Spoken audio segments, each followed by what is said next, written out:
नमस्कार। आज मेरे साथ जुड़ चुके हैं नरेंद्र सिंह कुशवाहा जी, जिनका जेपी छात्र आंदोलन छात्र नेता के रूप में सक्रिय भागीदारी रहा है 1974 से 1977 के बीच। 1977 से 1980 के बीच प्रदेश महासचिव युवा जनता बिहार के रहे हैं और 1980 से 84 के बीच प्रदेश महासचिव लोकदल बिहार के। चलिए आज आपसे हम बात करते हैं, क्योंकि आज आपने आरजेडी का दामन थामा है, तो इसको जनता कैसे देखे? देखिए, और समय का तकाजा होता है। आज परिस्थितियाँ, जब 1974-77 में आंदोलन हुआ था तो जेपी के नेतृत्व में, तो हम लोगों ने नहीं सोचा था कि इतना लंबा संघर्ष चलेगा और हम लोगों को लोकतंत्र और संवैधानिक व्यवस्था की हिफाजत के लिए जेल जाना पड़ेगा, देश में आपातकाल लगेगा। लेकिन हम जब स्कूल कॉलेज छोड़ के आए थे तो हम लोगों ने आंदोलन में भाग लिया और हम 23 महीने तक बिहार के विभिन्न जेलों में DAR और मिसा में बंद रहे। 77 मार्च में जब चुनाव की घोषणा हो गई पार्लियामेंट की, तो हम मुजफ्फरपुर जेल से छूटे थे। तो हम लोगों ने लंबा संघर्ष किया और कोई राजनीतिक उद्देश्य नहीं था। हम लोग तो विद्यार्थी थे, छात्र थे, कॉलेज छोड़ के आए थे। जेल से निकलने के बाद फिर ग्रेजुएशन किया, लॉ किया। तो हम लोगों का उद्देश्य ये था कि व्यवस्था परिवर्तन हो, भ्रष्टाचार मुक्त व्यवस्था हो, कुशासन की समाप्ति हो और लोकतंत्र और संवैधानिक व्यवस्था की हिफाजत हो।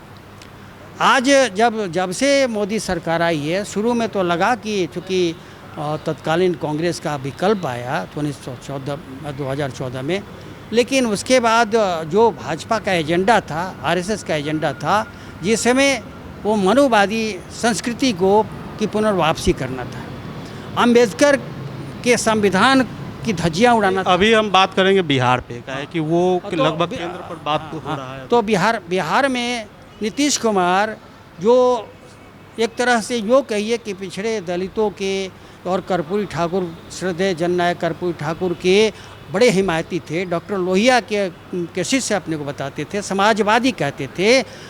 उन्होंने अपने सत्ता स्वार्थ में, कुर्सी पर बने रहने के लालच में, उन्होंने भाजपा के साथ समझौता कर लिया और भाजपा की राजनीति है कि वो तमाम पिछड़े ऐसे दलित लोग 2005 से लेके 2013 तक नीतीश कुमार NDA के ही साथ थे। जी हाँ, 2005 में जब नीतीश कुमार की सरकार बनी तो उसके पहले समता पार्टी का गठन हुआ था और उस समता पार्टी के गठन में, चूँकि उसके पहले में जनता पार्टी बिहार का जो संयुक्त प्रदेश था, झारखंड और बिहार, मैं एक सबका आगमन हुआ है। पार्टी का अध्यक्ष था मैं, और मैं जनता पार्टी बिहार का अध्यक्ष था। चूँकि जब जनता पार्टी परिवार टूटा तो विभिन्न खंड में हो गया, लोकदल बन गया, जनता पार्टी बन गया, भारतीय जनता पार्टी बन गया। तो मैं जनता पार्टी बिहार का अध्यक्ष था और उस समय लालू जी सत्ता में थे। हम लोग लालू जी के खिलाफ लड़ते थे, लालू जी के साथ नहीं थे। लेकिन जब हम जनता पार्टी से हमारा मोह भंग हुआ तो हम अलग हुए, तो उस समय 14 सांसद लालू जी को छोड़ के अलग हुए, इनकी पार्टी छोड़ के, जिसमें नीतीश कुमार थे, जॉर्ज फर्नांडिस थे, अब्दुल गफूर थे, तमाम लोग थे। और ये 14 सांसद जब आए तो इन लोगों ने कहा कि हम लोग तो चूँकि लालू जी के साथ थे, आप लालू जी के खिलाफ थे, इसीलिए आप आइए।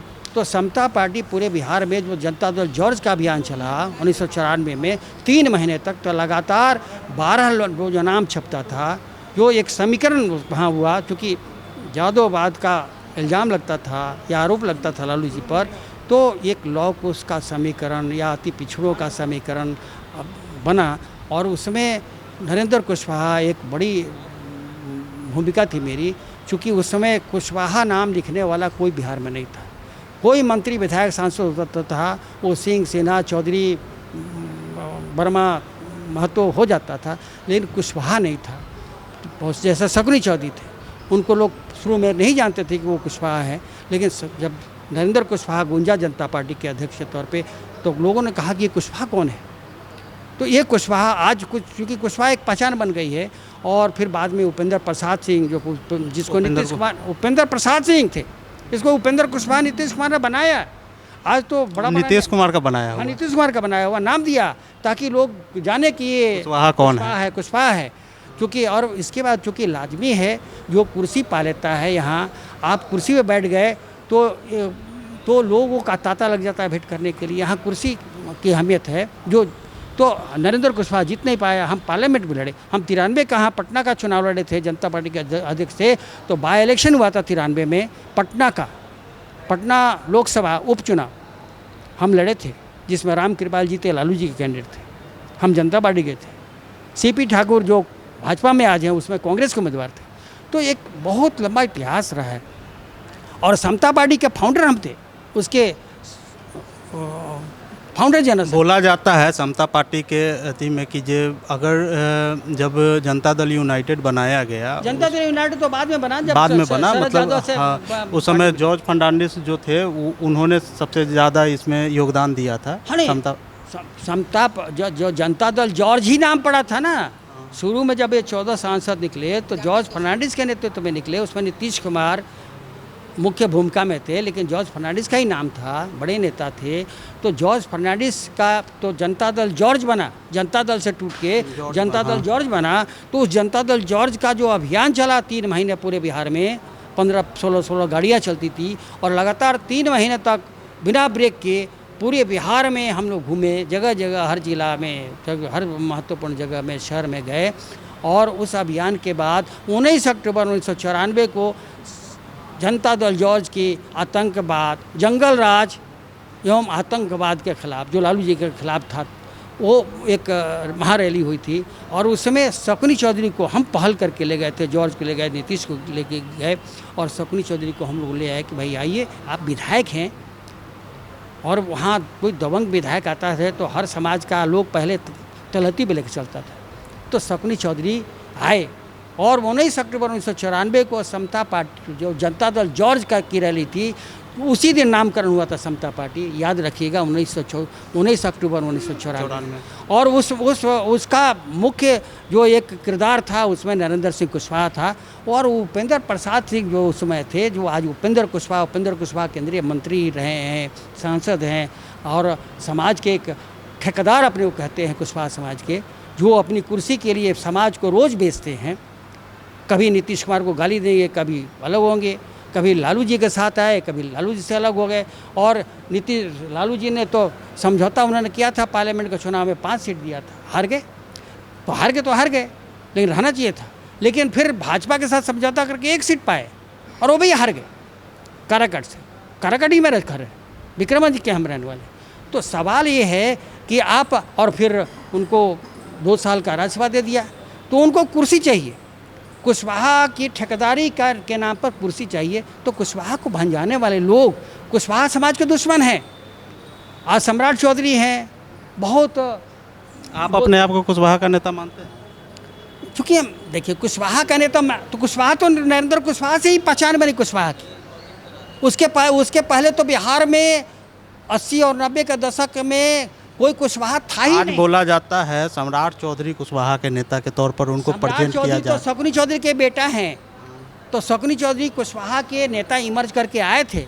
लोगों ने, चूँकि विधायक थे और फिर बाद में कुशवाहा महासभा के अध्यक्ष बने, हम जनरल सेक्रेटरी थे, हम ही आगे करके कहे कि भाई ठीक है।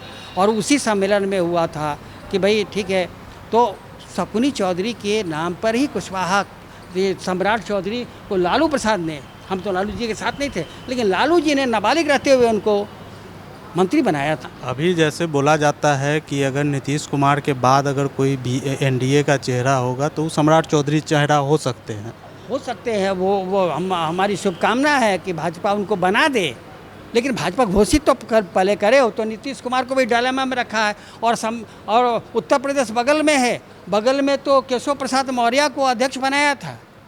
और जब लोगों को लगा केशव प्रसाद मौर्य वहाँ उत्तर प्रदेश के मुख्यमंत्री बनेंगे, जीत के आए, तो जोगी आदित्यनाथ को बना दिया, एक राजपूत को बना दिया। तो ये कुशवाहा का तो इस्तेमाल करना ना, पिछड़े दलित। अच्छा एक बात बताइए, आरएसएस में पिछड़ा दलित, भाजपा में पिछड़ा दलित का क्या मायने है? पिछड़ा दलित केवल इस्तेमाल की वस्तु होता है। और पहले भी भाजपा को ब्राह्मण बनियों की पार्टी कही जाती थी। वो वही ब्राह्मण जो पहले कांग्रेस में थे, कांग्रेस कमज़ोर हुई तो भाजपा में चले आए। अभी जो निर्वाचन आयोग का जो वोटर लिस्ट के लिए जो मांगा जा रहा है दस्तावेज, 11 दस्तावेज जो मांगे जा रहे हैं, उस पर आप क्या बोलिएगा? देखिए, एक बात तो है कि चुनाव आयोग हो या जितने संवैधानिक संस्था हैं, मोदी सरकार ने उन सब पर कब्जा कर लिया है। गोदी मीडिया पर कब्जा कर लिया। आपका चैनल भले आपको दिखा रहा हो, लेकिन गोदी मीडिया खोलिएगा, जितना जो न्यूज़ चैनल्स है केवल मोदी मोदी। जैसे मेरा सवाल है कि अगर नाम अगर काटा जाएगा तो ये जरूरी तो नहीं है कि जिसका भी नाम काटा जाएगा वो बीजेपी का समर्थक होगा या नाम काटा जाएगा जो पिछड़े दलित अकलियत समाज के लोग हैं, जो बाहर में कमाने गए हैं, या जो आज ही आया है न्यूज़ में देखा है कि बांग्लादेशी, म्यांमार का, नेपाल का लोग आधार बनवा लिया है। तो जब सुप्रीम कोर्ट ने पिछले सुनवाई में कहा कि आधार और राशन कार्ड और ईपिक कार्ड को आपको शामिल करना चाहिए और नहीं करिएगा तो आप एफिडेविट दीजिए, क्यों नहीं करिएगा, 21 तक एफिडेविट देना है और फिर 28 को सुनवाई होगी। तो 28 को सुनवाई होगी तो उसमें अब एक बहाना बीजेपी सरकार इलेक्शन कमीशन के माध्यम से ला रही है कि चूँकि इसमें आधार बहुत फर्जी बन गया है। और उन्हें 2021 में पार्लियामेंट में किरण रिजिजू जी ने बिल लाया था कि आधार को वोटर कार्ड से लिंक कर दिया जाए। दुर्भाग्य है कि उसमें विपक्ष विरोध में था, लेकिन भाजपा ने तो किसी हद तक जाकर उसको वो बिल पास कराया था। तो सवाल ये नहीं है, सवाल ये है कि आज क्यों विरोध कर रहे हैं। इसीलिए कि आपको एहसास हो गया, आपका सर्वे रिपोर्ट कहता है कि बिहार में भाजपा नीतीश की सरकार नहीं बन रही है और बन रही है तेजस्वी की सरकार, महागठबंधन की सरकार। इसीलिए किसी ढंग से इस वोटर लिस्ट को ठीक चुनाव के पहले SIR के नाम पर स्पेशल जो इंटेंसिव रिवीजन है उसके नाम पर इसको वो का नाम काटा जाए। वो तो सुप्रीम कोर्ट में मामला चला गया, नहीं तो जितने लोग बाहर कमाने गए हैं, कौन कमाने अधिक जाता है? पिछड़े दलित कमज़ोर वर्ग के लोग जिनके पास पैसा नहीं है, जो साल भर में 6 महीना पे कभी 30 त्यौहार के दिन बड़ी मुश्किल से अपना कमा के आते हैं, टिकट लेके आते हैं, बैठ के आते हैं। भाई सबको तो रिजर्वेशन मिलता नहीं है, तो वो कैसे आएगा? वो अभी बरसात में आधा बिहार तो डूबा हुआ है। तो यहाँ पटना में बारिश नहीं हो रही, लेकिन बाकी जगह तो बाढ़ कहीं है। तो 2025 में मतलब महागठबंधन की सरकार आ रही है एकदम, क्योंकि अब जनता नहीं जगेगी, ये गरीब गुरबा नहीं जगेंगे। केवल राशन 5 किलो राशन के नाम पर वोट दे देंगे तो ये तो हिटलर की जो उसका जो व्यवस्था थी कि मुर्गी का पाँख नोचो और दाना छींटते रहो। तो गरीबों का पाँख नोचा जा रहा है, दाना छीटा जा रहा है और बाद में उसका गर्दन भी दबा दिया जाएगा। अभी जो क्राइम डाटा है बिहार का, वो ग्राफ तेज़ी से बढ़ता जा रहा है। उस पर आप क्या बोलिए? नहीं, ये तो कल तक हम लोग कभी 1994 में जंगल राज, तथाकथित जंगल राज और आतंकवाद के खिलाफ लड़े थे, हम उसमें अभियान करता थे। लेकिन आज लगता है कि वो तथाकथित था, सही जंगल राज तो आज है। 20 साल से नीतीश कुमार हैं, डबल इंजन की सरकार है और अपराध की स्थिति ये है, महंगाई, लूट, भ्रष्टाचार, बिना किसी ऑफिस में जाइए, बिना पैसा के काम नहीं होगा। लेकिन और सबसे बड़ी चीज़ है कि दिन दहाड़े गोली चल रही है, मारा जा रहा है। आपकी कानून व्यवस्था कहाँ गई? आप कैसे कहिएगा कि कानून व्यवस्था है, विधि व्यवस्था है? ये कहिएगा कि विपक्ष का काम है, यही लोग करा रहे हैं। गिरिराज सिंह जैसा पोंगापंथी बोलते हैं ना, हाँ ये विपक्षी दल करवा रहा है। अरे तो तुम्हारी सरकार है, अभी कह रहा है कि बांग्लादेशी आ गया, म्यांमार का आ गया, नेपाल का आ गया। किसकी सरकार है? 20 साल से आपकी सरकार है, 11 साल से केंद्र में मोदी की सरकार है। गृह विभाग का काम है, बिहार सरकार का काम है कि आप घुसपैठियों को रोकिए। आप आधार में घुसपैठ नहीं होने दीजिए, आप इस जांच करिएगा ना। इलेक्शन कमीशन को तो नागरिकता जांच करने का अधिकार ही नहीं है, ये तो सुप्रीम कोर्ट ने भी कहा है, प्रावधान भी है। आर्टिकल 226 में उनको अधिकार है कि आप सर्वे पुनरीक्षण कर सकते हैं। तो जनवरी में तो पुनरीक्षण हुआ है ना, ये स्पेशल इंटेंसिव रिवीजन करने की क्या ज़रूरत थी? इसीलिए कि डिस्टर्ब कर दिया जाए इतने कम समय में। और रोज़ गलत बयानी आप सुन लीजिए, 80%, आज ये भी न्यूज़ सुन रहे थे, 80% फॉर्म जमा हो गया। लोग बहुत और कंफ्यूज भी हैं इसमें। कंफ्यूज है, लोगों के पास पहुंचा नहीं है। और कहा सरकार बयान दे रही है 80%, इलेक्शन कमीशन बयान दे रहा है 80% इकट्ठा हो गया। बहुत जगह तो अभी ये लोग गया नहीं है।